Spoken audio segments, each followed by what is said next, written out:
For this one, we're going to take a look at how the Japanese started distilling whiskey and how they started producing it, because it all comes down to sort of like the father of Japanese whiskey.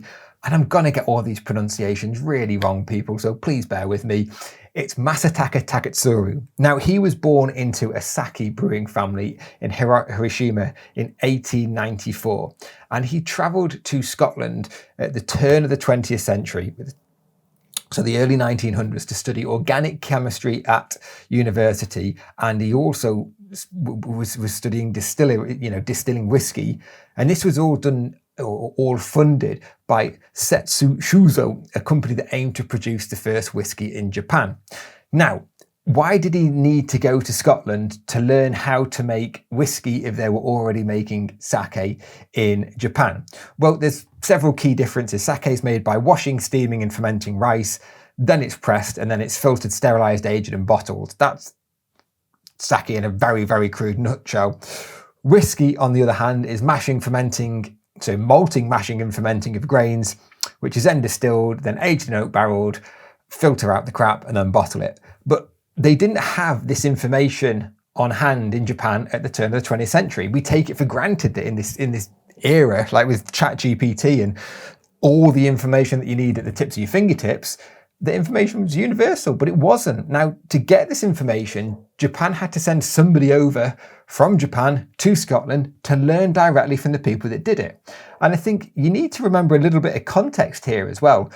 When Taketsuru made this journey, this would have taken over a month to travel from Japan all the way to Scotland or all the way to the UK. So it's not as if you can just jump on a plane for 16 hours and be in a different country. This is like a month-long voyage. Now, he was studying essentially organic chemistry at Glasgow University, but the key thing,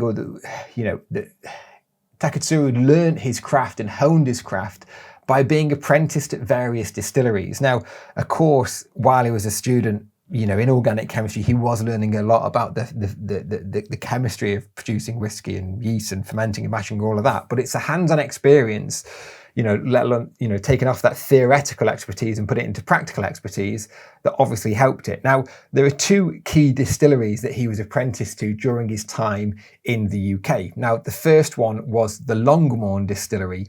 Now, Longmorn distillery, fantastic Speyside distillery, and relatively new by the time that Taketsuru was working there. It was established in 1893. So if you think of Macallan and, people like those that were established in 1824 or legally established in 1824, just after the 1823 Excise Act. 1893, it's a little bit further down the road in sort of like its history, nearly 100 years later that the Longmorn distillery was set up.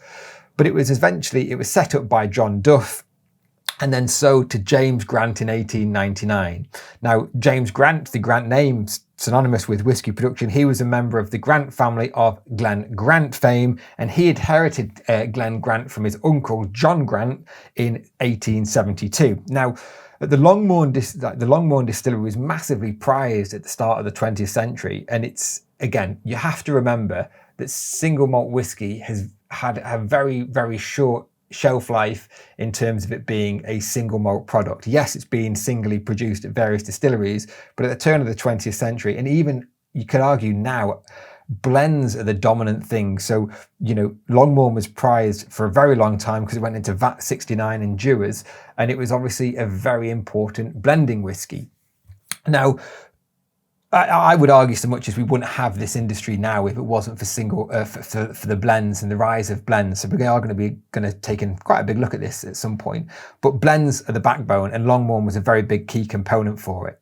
Now, he had his apprenticeship there, and then, as with all great stories, he met an even greater woman, Jessie Roberta Cohen, who was also known as Rita. Now, Rita was the daughter of a doctor, and he met Taketsuru in 1918. Now, importantly for us in this part of the story, Rita was from Campbelltown, so it was only fitting that his next apprenticeship, so he'd done his apprenticeship at Longmorn, so his next apprenticeship was at the Hazelburn distillery.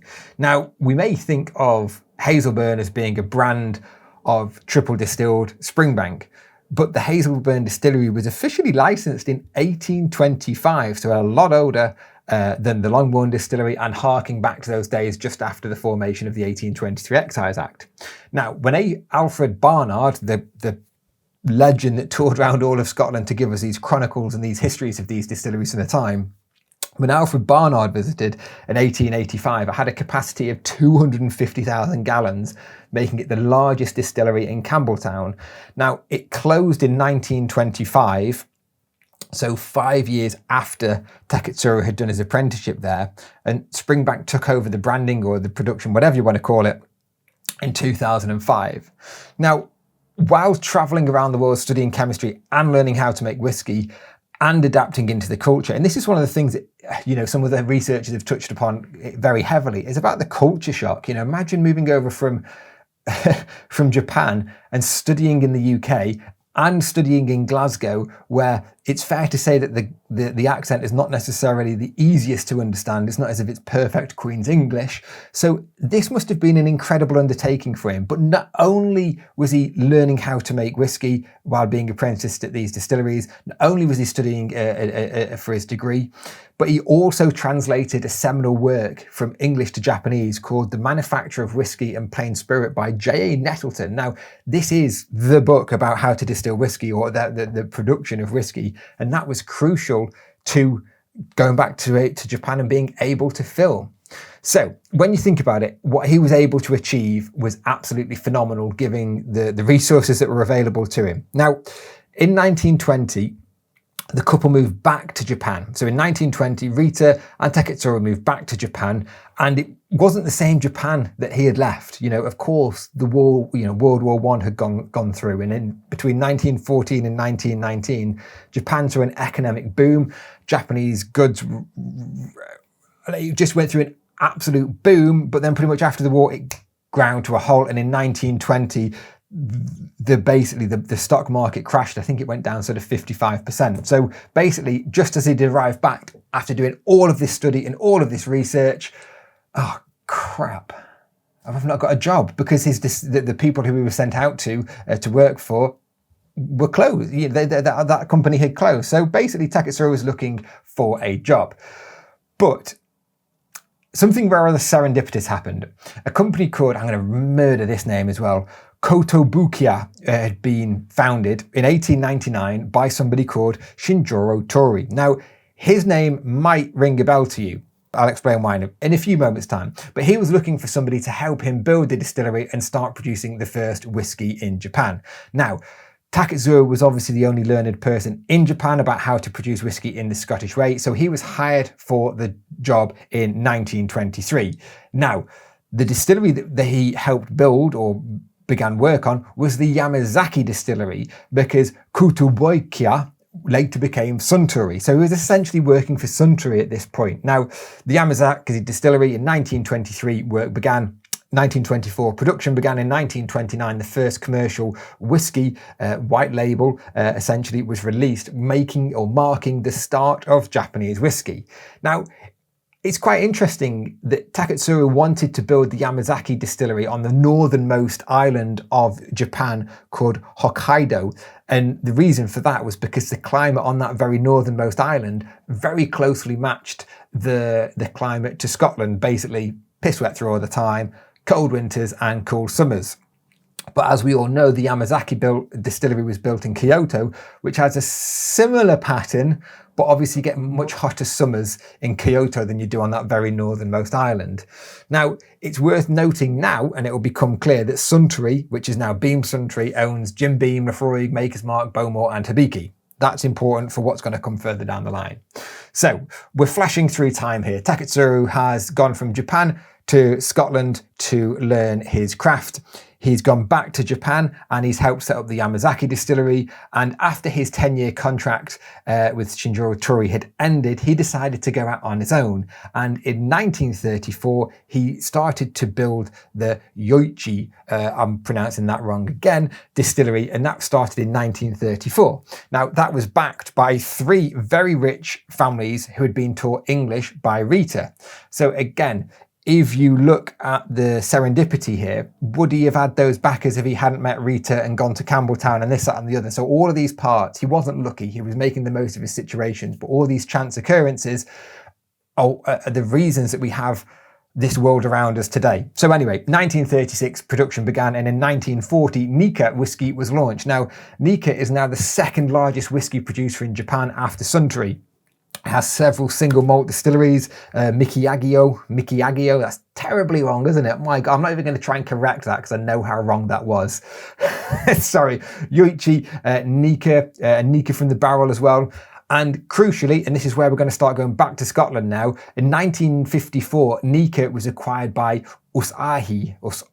It looks like Asahi. It's the beer that you get in Tesco for about £3 for a fiver, but it's not. It's Usahi, who own Peroni and Pilsner as well nowadays. Now, we're flying through time all over the place because obviously Nikka bought that distillery in 1954, or that brand, that big group in 1954. And now we're going to travel forward to a little bit more in time to the late 1980s, specifically to 1989. Now that is important because Nikka, who is now owned by Asahi, bought the Ben Nevis distillery. There's no excuses for not pronouncing that one right, from Long John International. Now, the Ben Nevis distillery was founded in 1825 by Long John MacDonald, and is obviously a lot older than some of the other distilleries like Longmorn, for instance, but they all set up around that time. So these dates, there's a lot of interesting ones in here. But the obvious question is, why did they buy Ben Nevis?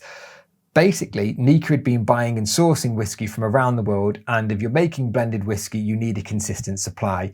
Johnny Walker learned that very early on, or very late on in the 19th century, and started buying lots of distilleries to sort their supply of whiskey out. But of course, Nikka didn't do this until the late 1980s, and they obviously bought the Ben Nevis distillery and then started bringing a load of whiskey over to Japan.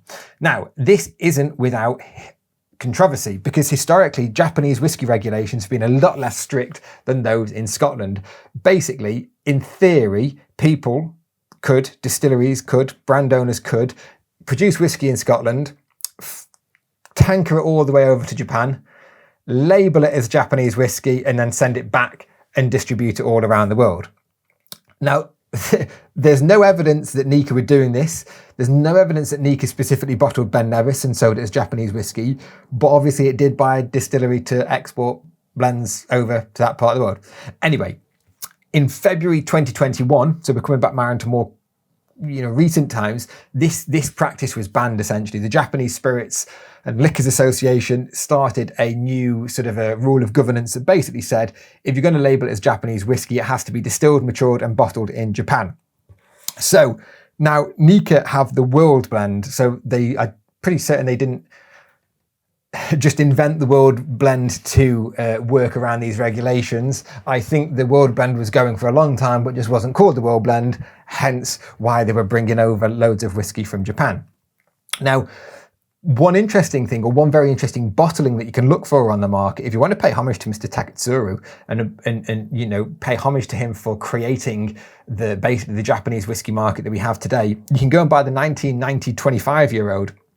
It was filled by Takeshi Taketsuru, who was the nephew and adopted son of Masataka and Rita. And this cask, it was a very special cask. It wasn't a very special cask, it was a cask, but it was filled by him.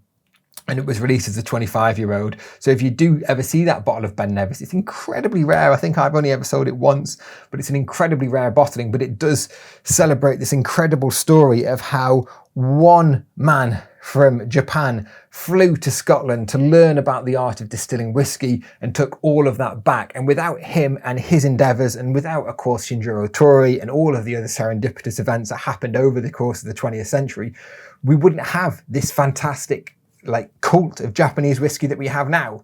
So there we go. It's a bit of a history lesson, this one, but I think it's a fascinating story. And what do you think? What's your favourite Japanese whiskey? Get in the comments down below. Mine is anyone that is wet that I'm drinking with a friend.